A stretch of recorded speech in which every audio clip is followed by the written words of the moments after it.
ಶಿಡ್ಘಟ್ಟದಲ್ಲಿ ಅಂತಾರಾಷ್ಟ್ರೀಯ ಯೋಗ ದಿನಾಚರಣೆ, ಬಿಜೆಪಿ ಸೇವಾ ಸೌಧದಲ್ಲಿ ಸಾಮೂಹಿಕ ಯೋಗಾಭ್ಯಾಸ. ಇಂದಿನ ವಿಶೇಷ ಸುದ್ದಿಗೆ ಸ್ವಾಗತ.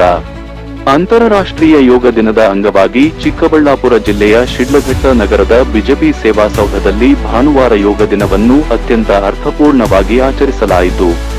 ಬಿಜೆಪಿ ಮುಖಂಡರು ಹಾಗೂ ಕಾರ್ಯಕರ್ತರು ಯೋಗಾಭ್ಯಾಸ ನಡೆಸುವ ಮೂಲಕ ಆರೋಗ್ಯಕರ ಜೀವನಕ್ಕೆ ಯೋಗದ ಮಹತ್ವವನ್ನು ಸಾರಿದರು.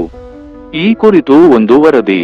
ಬಿಜೆಪಿ ಜಿಲ್ಲಾಧ್ಯಕ್ಷರಾದ ಸಿಕಲ್ ರಾಮಚಂದ್ರ ಗೌಡ ಹಾಗೂ ಶಿಡ್ಲಘಟ್ಟ ಗ್ರಾಮಾಂತರ ಅಧ್ಯಕ್ಷರಾದ ಸಿಕಲ್ ಆನಂದ್ ಗೌಡ ಅವರ ನೇತೃತ್ವದಲ್ಲಿ ಈ ಕಾರ್ಯಕ್ರಮ ಯಶಸ್ವಿಯಾಗಿ ಜರುಗಿತು. ಕಾರ್ಯಕ್ರಮದಲ್ಲಿ ಪಾಲ್ಗೊಂಡಿದ್ದ ನೂರಾರು ಕಾರ್ಯಕರ್ತರು ಮತ್ತು ಸಾರ್ವಜನಿಕರು ವಿವಿಧ ಯೋಗಾಸನಗಳನ್ನು ಪ್ರದರ್ಶಿಸಿದರು. ಮುಖಂಡರ ಮಾತು: ಯೋಗವು ಕೇವಲ ದೈಹಿಕ ಕಸರತ್ತಲ್ಲ, ಅದು ದೈಹಿಕ ಮತ್ತು ಮಾನಸಿಕ ಆರೋಗ್ಯವನ್ನು ವೃದ್ಧಿಸುವ ಶಕ್ತಿಯುತ ಸಾಧನ. ಪ್ರತಿಯೊಬ್ಬರೂ ತಮ್ಮ ದೈನಂದಿನ ಜೀವನದಲ್ಲಿ ಯೋಗವನ್ನು ಅಳವಡಿಸಿಕೊಳ್ಳಬೇಕು ಎಂದು ಮುಖಂಡರು ಈ ಸಂದರ್ಭದಲ್ಲಿ ಕರೆ ನೀಡಿದರು. ಕಾರ್ಯಕ್ರಮದಲ್ಲಿ ಪ್ರಮುಖ ಮುಖಂಡರಾದ ಸುರೇಂದ್ರ ಗೌಡ, ನರೇಶ್, ಚಳುವರಾಜು ಸೇರಿದಂತೆ ಹಲವು ಗಣ್ಯರು ಹಾಗೂ ಸಾರ್ವಜನಿಕರು ಉಪಸ್ಥಿತರಿದ್ದು ಯೋಗ ದಿನಾಚರಣೆಯನ್ನು ಯಶಸ್ವಿಗೊಳಿಸಿದರು. 12ನೇ ವರ್ಷದ ವಿಶ್ವ ಯೋಗದ ಪ್ರಯುಕ್ತ ಇವತ್ತಿನ ದಿವಸ ನಾವು ನಮ್ಮ ಸೇವಾ ಸೌಧದಲ್ಲಿ ಪತಂಜಲಿ ಯೋಗ ಶಿಬಿರದ ಕಡೆಯಿಂದ ಸತತವಾಗಿ 3ನೇ ವರ್ಷ ನಾವು ಈ ಒಂದು ಯೋಗ ದಿನಾಚರಣೆಯನ್ನು ಆಚರಣೆ ಮಾಡ್ತಾ ಇದ್ದೀವಿ. ನಮಗೂ ಇದೊಂದು ಸುದೀರ್ಘ ಹೆಸರಿ. ನಮ್ಮ ನೆಚ್ಚಿನ ಪ್ರಧಾನಮಂತ್ರಿಗಳಾಗಿರ್ತಕ್ಕಂತಹ ಸನ್ಮಾನ್ಯ ನರೇಂದ್ರ ಮೋದಿಯವರು 2014ರಲ್ಲಿ ವಿಶ್ವಸಂಸ್ಥೆಯಲ್ಲಿ ಈ ಒಂದು ಪ್ರಸ್ತಾವನೆಯನ್ನ ಮಾಡ್ತಾರೆ. ನಮ್ಮದು ಭಾರತ ದೇಶ ಅಂತ ಹೇಳಿದ್ರೆ ಸನಾತನ ಧರ್ಮ ಇರ್ತಕ್ಕಂತಹ ದೇಶ, ಸನಾತನ ಧರ್ಮವನ್ನು ನಂಬಿರ್ತಕ್ಕಂತಹ ದೇಶ. ಸುಮಾರು ಸಾವಿರಾರು ವರ್ಷಗಳ ಹಿಂದೆ ನಮ್ಮ ವಿಶ್ವ ಮುನಿಗಳು, ಸನಾತನ ವಿಶ್ವ ಮುನಿಗಳು ಈ ಒಂದು ಯೋಗವನ್ನ ಮಾಡ್ತಾ ಇರ್ತಕ್ಕಂಥದನ್ನ ಅಂದಿನ ಕಾಲದಿಂದಲೂ ಮುಂದುವರಿಸ್ತಕ್ಕಂಥ ಒಂದು ಪ್ರವೃತ್ತಿ ಏನಿದೆ ನಮ್ಮ ಭಾರತದಲ್ಲಿ, ಅದನ್ನ ಮನಸ್ಸಿನಲ್ಲಿ ಇಟ್ಕೊಂಡು ನಮ್ಮ ವಿಶ್ವನಾಯಕರಾಗಿರ್ತಕ್ಕಂತಹ ಪ್ರಧಾನಮಂತ್ರಿಗಳು ವಿಶ್ವಸಂಸ್ಥೆಯಲ್ಲಿ ಇದರ ಒಂದು ಪ್ರಸ್ತಾವನೆಯನ್ನ ಮಾಡ್ತಾರೆ.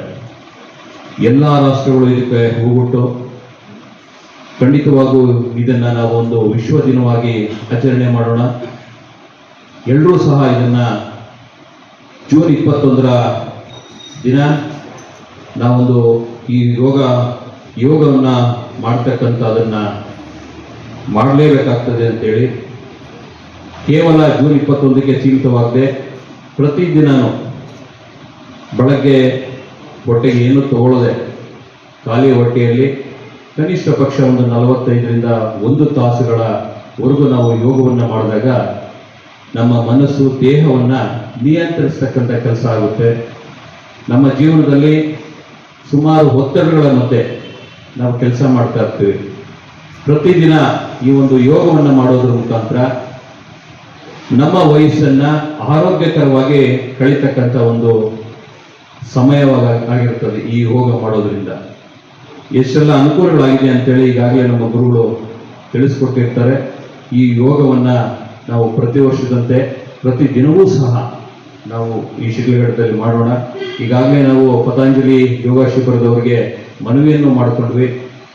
ನಿಮಗೆ ಅವಶ್ಯಕತೆ ಇದ್ದರೆ ದಯಮಾಡಿ ಈ ಸೇವಾ ಸೌಧವನ್ನು ನಿಮ್ಮ ಯೋಗ ಶಿಬಿರವಾಗಿ ಮಾರ್ಪಡಿಸ್ಕೊಳ್ಳಿ.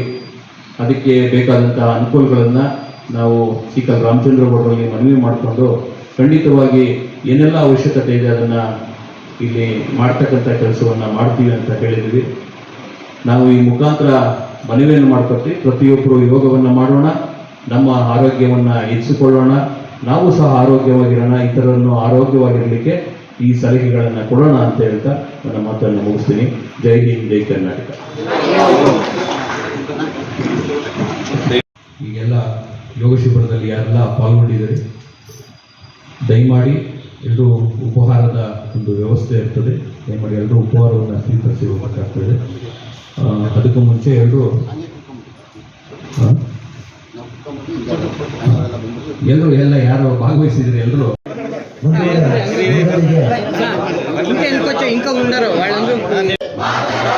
ಈ ಒಂದು ಕಾರ್ಯಕ್ರಮದ ಕುರಿತಾಗಿ ನಮ್ಮ ಯೋಗ ಬಂಧುಗಳಾದಂಥ ಕೇಶಮೂರ್ತಿ ಅವರು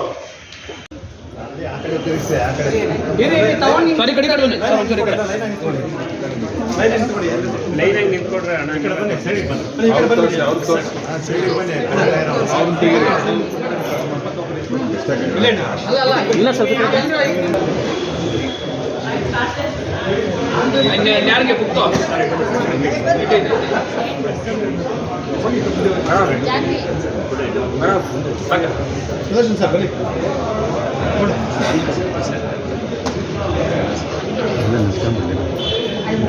ಶಿವಕುಮಾರ್ ಬಾಪ ಜಲ್ದಿ ಬಾ ನಾ ಬುಕ್ ತೊಳೆ ಬಾ ತಿನ್ನಡ ರಗಡ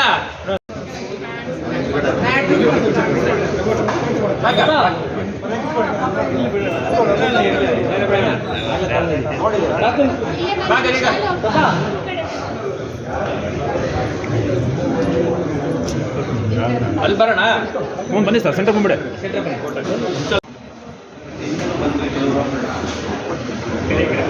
ಬನ್ನಿ ಹುಡುಗರು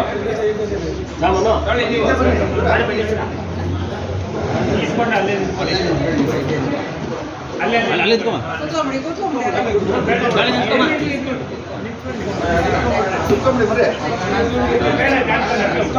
ಅಜ್ಜಿ ನೀವು ಕೂತ್ಕೊಳ್ಳಿ ಪರವಾಗಿಲ್ಲ ನೀವು ಹೆಚ್ಚು ನೀವು ಕೂತ್ಕೊಂಡ್ಬಿಡಿ ಸೆಂಟರ್ ಎಲ್ಲನ